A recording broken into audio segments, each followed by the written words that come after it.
Welcome to a book review on deep work. This book has changed my fucking life. Straight up. It's really simple. It's all about deep, uninterrupted periods of focus, and essentially how you can use deep, uninterrupted periods of focus to produce more and higher quality things that most people can produce in even more hours.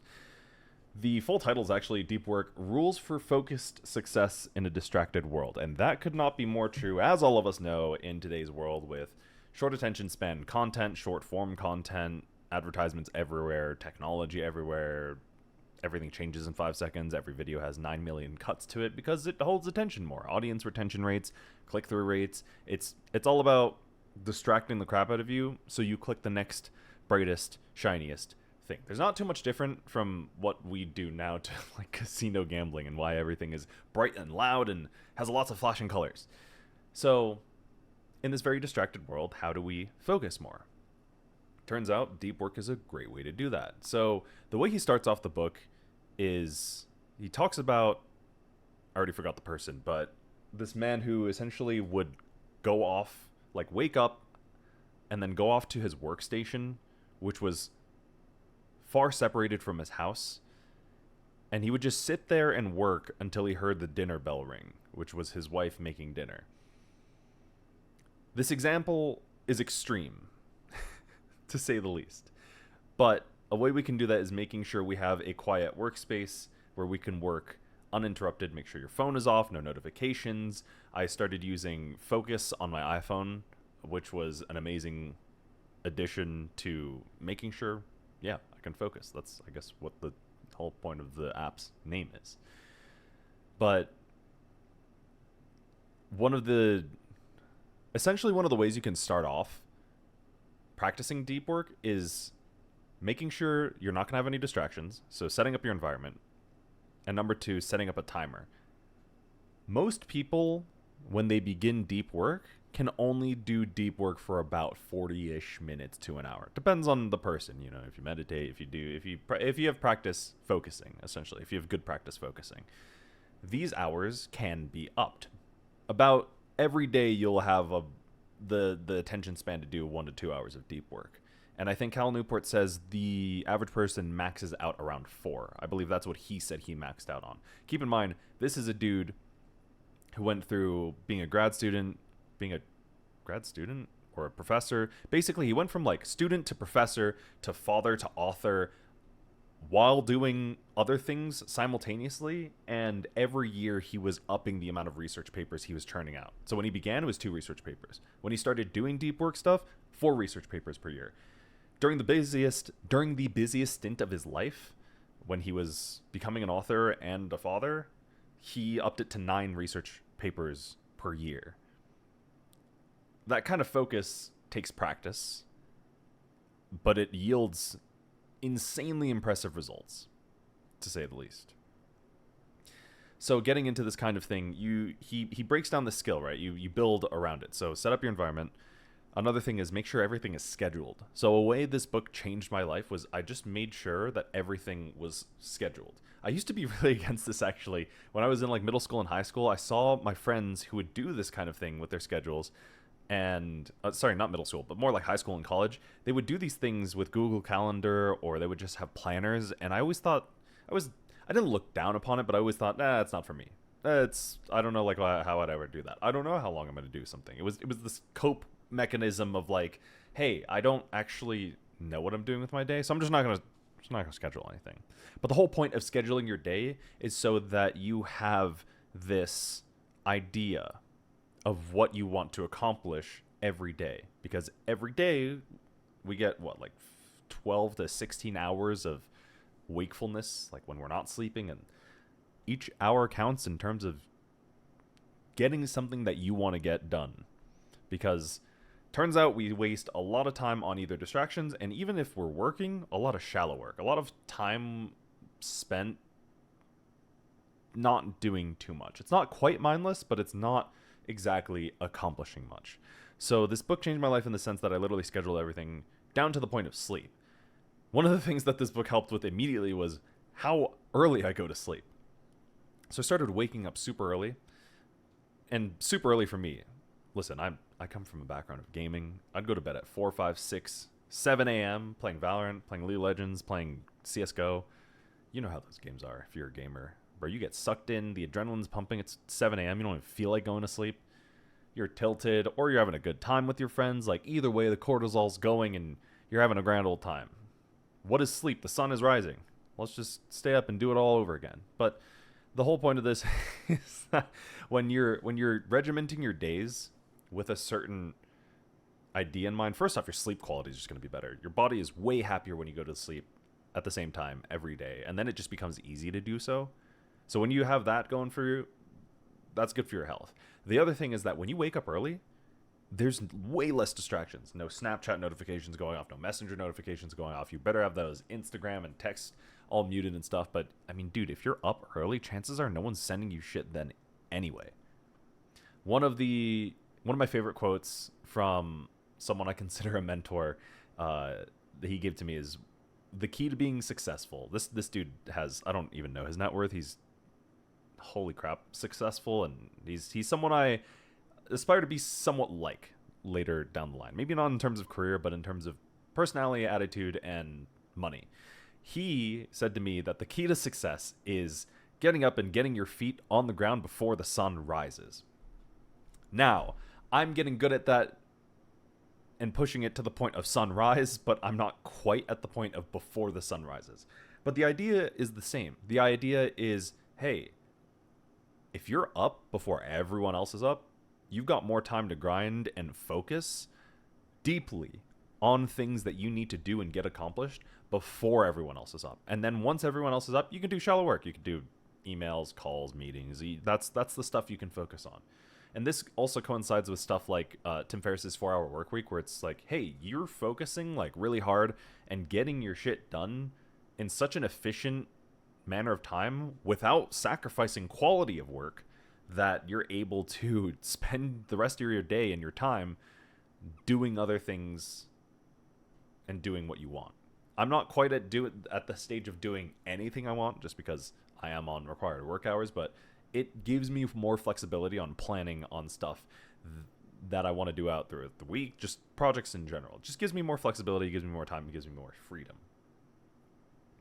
There's a bunch of just hidden nuggets of like gold nuggets of knowledge in here. So another one of these is productive meditation. So for those of you who don't practice mindfulness meditation or meditation in general, most meditation is like focus on a thing. So it's like take an allotted amount of time and then focus on one thing. So the idea from normal mindfulness meditation, most people just focus on their breath. So the idea is breathe and then you focus on your breath. When you breathe, you're noticing the way your body moves, everything about your breath. Naturally, it's a fucking boring thing to do. So what ends up happening is your mind wanders. Your job is to catch when your mind wanders, understand what it's wandering about, accept it, and then come back to focusing on the breath. So it's this wander, come back, and then eventually you just get really good at it, and then you're just focused for a while. And then it's this mode of when you're in the zone, when you're in this flow state of just, you're focusing on the breath, and the time passes, and it's a good time. So instead of focusing on the breath, Cal Newport suggests, hey, take a question, a problem, something that you've been working on, and focus on it as your meditation. And now, not so much just sit there and think about the problem, but this productive meditation is really effective when you're doing something menial. So his example was walking back and forth from classes. I believe it was like this 20-30 minute walk where you just have a lot of time that he wasn't doing anything, where he was commuting back and forth from school. So the idea is that you use that time when you're walking, when you're driving, when you're doing yard work, when you're cleaning, when you're doing dishes, like when you're doing these menial tasks that don't mean too much to you, like the time essentially that people normally do for like podcasts, like leave for like listening to podcasts or YouTube videos, that is when you stick that question in your mind and then you think about it. And then when your mind wanders, you come back to it. And that is extremely productive use of your time to solving problems or issues that you've been meaning to do.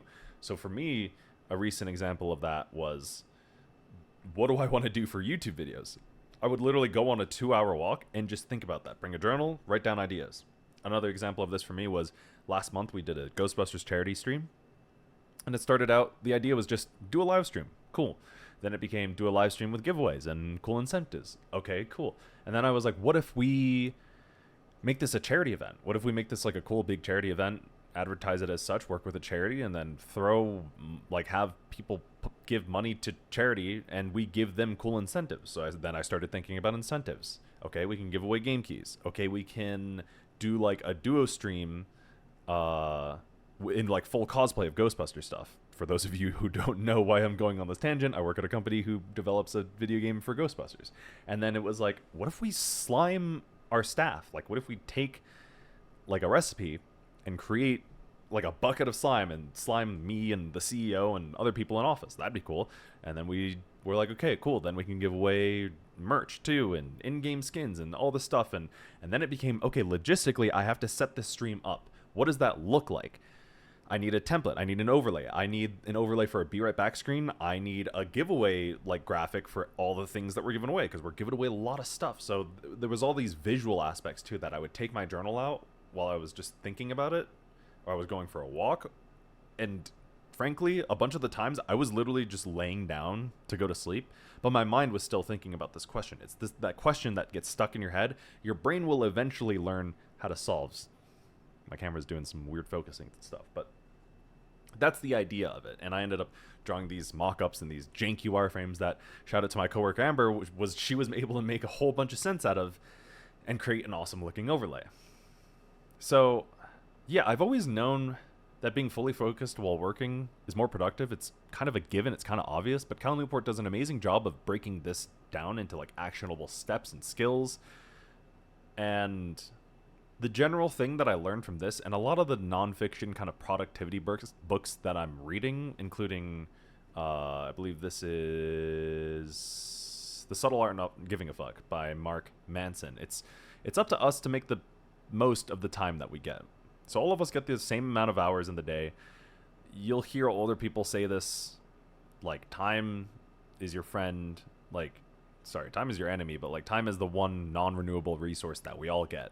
Everyone, the billionaire versus the high schooler, like everyone has the same amount of time. It's just up to you what you do with it.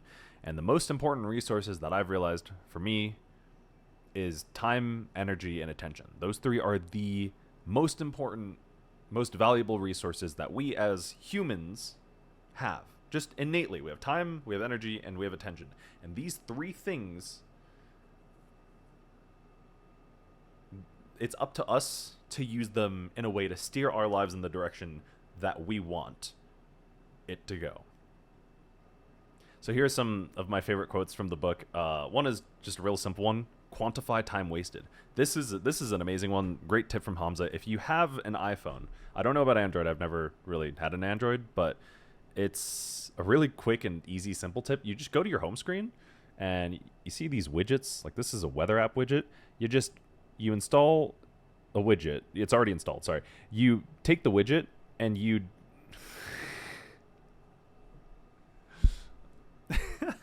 okay, top 3 quotes. Here we go. This first one is really simple. It's quantify time wasted. And this is an amazing thing for iPhone users. I don't know about Android users. You probably have the capability of doing this because people on Android just know how to do this stuff. But these widgets. So this is the weather widget app.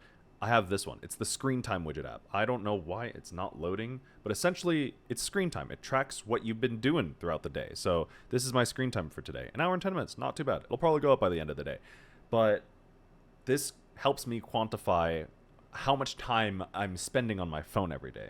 So when I first started doing this screen time widget on my phone, holy shit, like it just dawned on me. I was spending like 9.5 hours to 10 hours on my phone every day. This is when I was working like a contract job at WWE. I wasn't really doing much there, so I would get to take a lot of time to dick around, and I didn't have a regimen in my life. I didn't really know what I was doing. Sometimes I'd go to the gym. That was pretty much it. But like that was, dude, 9.5 hours every day was my average. It was like wake up, YouTube for like 2 hours, go to sleep, YouTube for like 2 hours. Like, holy crap, it didn't even hit me like how much time I had been wasting. And then over time, my brain started doing this amazing thing, which was quantifying the time wasted in its own way. So every one of you will have a different way to do this, but I highly recommend taking a task that you do routinely, regimentedly, that is normally always around about the same time. So for me, that's going to the gym. Going to the gym for me takes about anywhere from an hour to an hour and a half, depending on what I'm doing for my workout that day. And every time I see that, like, the first time I filmed this video, because this is a second take, because I was rambling a lot the first time, I would see like an hour and a half on YouTube. Every time I see that number, an hour and a half, I think, dude, that's a full gym session I just wasted there. If it's for research, like YouTube videos, I'm learning stuff, it's different.